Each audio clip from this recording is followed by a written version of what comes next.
In just 2 hours, we will hit the 48-hour mark, 2 days since an Amber Alert was issued for a 3-year-old Birmingham girl. Police say Camille McKinney is in extreme danger. That alert was expanded to neighboring states, and right now her family is holding a vigil as they pray for her safe return.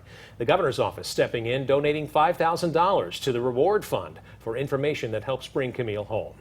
I'm Dan Schaefer. And I'm Naja Sherman. When Amber Alerts are issued, time is critical. Way 31's Shosh Bedrosian joins us live after talking with Huntsville police about how Amber Alerts play a crucial role in situations like this one. Shosh. Dan and Naja, if you received an Amber Alert that looks like this on Saturday or Sunday, it was to notify you of the missing 3-year-old down in Birmingham. I spoke with an officer at Huntsville Police today who told me that when an Amber Alert is sent out, it's that officials are trying to notify the public that there's a missing person.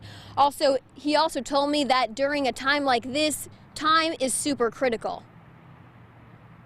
As you know, our children are the most precious thing to us, and in the law enforcement world, when a child is a victim of almost anything, to include a possible Amber Alert, it's all hands on deck. Lieutenant Johnson works for Huntsville Police and tells me the Alabama Fusion Center is responsible for sending out Amber Alerts to the public. He tells me certain criteria needs to be reached in order for an Amber Alert to be sent out. We want to be careful how we use the Amber Alert. We don't want to overuse it, because as you know, in society, if we overuse something, it kind of will lose its salt and it won't gain the attention that it should get. So we do have a policy on Amber Alert, and at what point we actually initiate that Amber Alert system. An Amber Alert was issued for Camille McKinney, who goes by Cupcake. She was last seen at a housing community in Birmingham around 8:30 Saturday night. The Amber Alert in effect for McKinney describes her as being in extreme danger. The Alabama law enforcement agencies say she may have been abducted by a man and a woman traveling in a dark-colored black or blue SUV. Officials found this vehicle but still have not located McKinney. I spoke with one woman from Birmingham who tells me this hits very close to home. I'm from Birmingham, but I'm out here. I've just been looking around out here, just trying to,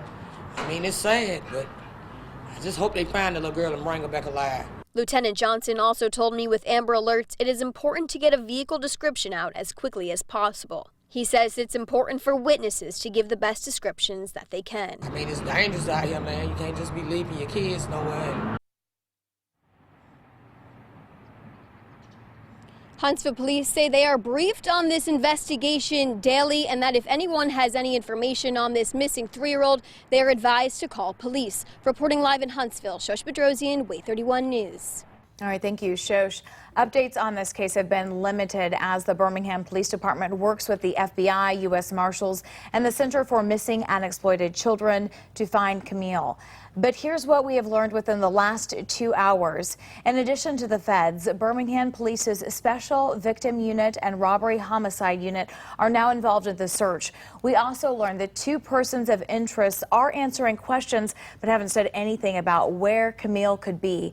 Authorities are searching for video evidence linked in those 2 cases.